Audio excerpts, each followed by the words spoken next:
ওদের গাছে জালি আসতেছে দু একটা করে। ক্ষেতের সাথে মিষ্টি কুমড়ার সাথে অনেক ঘাস ছিল, যে কারণে গাছের গ্রোথ কম, যে কারণে হয়তো বা জালি যদি আরও একটু আগে আসতো এই কারণে একটু লেট হচ্ছে, বা ওইরকম গ্রোথ কম, আগাইতেছে না।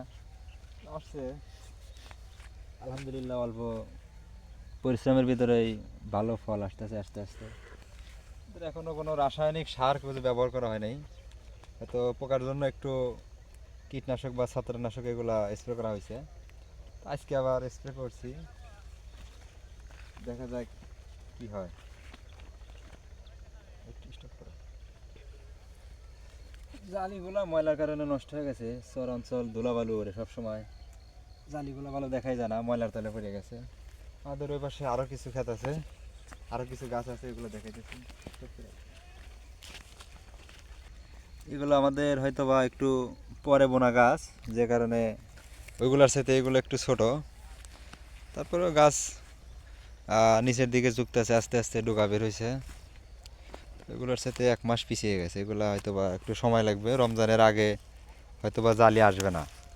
প্রায় সবই একই অবস্থা, ছোট ছোট। এগুলা মাঝখানে আরও কিছু ছোট আছে, ঘাসের মাঝখানে হয়তো দেখা যেতেছে না। আমাদের ওই পাশে আরও কিছু টমেটো আছে, শশা আছে, আমরা এখন টমেটো খেতে যাচ্ছি।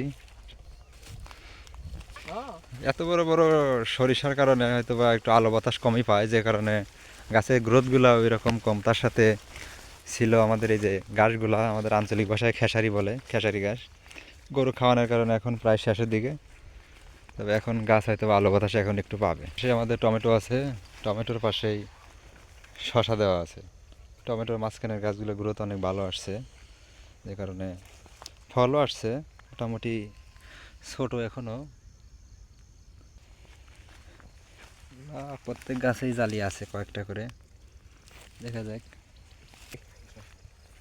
গাছগুলো গ্রোথ একটু কম, হয়তো বা মাকড়সায় আক্রান্ত ছিল, আজকে এগুলো স্প্রে করা হয়েছে, হয়তো ঠিক হয়ে উঠতে এখনো 5-7 দিন সময় লাগতে পারে। আজকে প্রায় সব গাছেই ফলন কম বেশি আছে, 4টা 5টা বা 8টা 10টা এরকম ফল আছে প্রত্যেকটা গাছে। গাছ আছে প্রায় এক সারিতে বড়গুলো দেওয়া আছে, দ্বিতীয় সারিতে আছে সবগুলো গাছ। হয়তো বা এরকম দেখা যাচ্ছে না, সন্ধ্যা হয়ে গেছে, সূর্যের আলো কম। এগুলো এমন হয় যে ফলটা প্রথমে আসছে, এগুলো একটু বড়, এছাড়া বাদ বাকি এগুলোও ছোট। এই আমাদের বাকি গাছ